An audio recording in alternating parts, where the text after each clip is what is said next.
Aisha rushed down the street, clutching the bag of samosas and dates her mother had sent her to deliver. The sky was painted in shades of orange, and the adhan for Maghrib would call out any second. I have to hurry before iftar starts. She had spent the whole day fasting, and all she could think about was the delicious food waiting for her at home. Warm biryani, crispy pakoras, sweet faluda. Then as she turned a corner, she saw him. An old man sat on the pavement, his clothes worn and dusty. In front of him was a tiny plate. On it, just one date.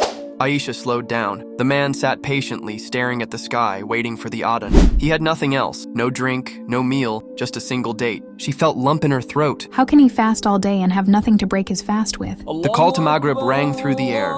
The old man picked up his single date. He smiled. He whispered, Alhamdulillah. Aisha's heart stopped. Alhamdulillah.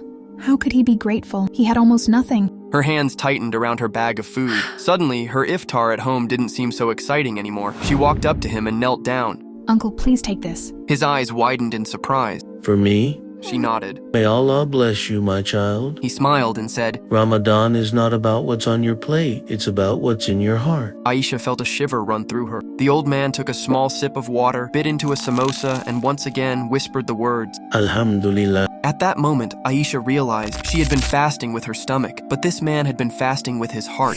That night, when Aisha sat for her own iftar, she didn't rush, she didn't complain. She took a single date, whispered, Alhamdulillah. Ramadan is not about the food we break our fast with. It's about the gratitude in our hearts. True wealth is not in what we own, but in how thankful we are to Allah. Subscribe for more Islamic stories.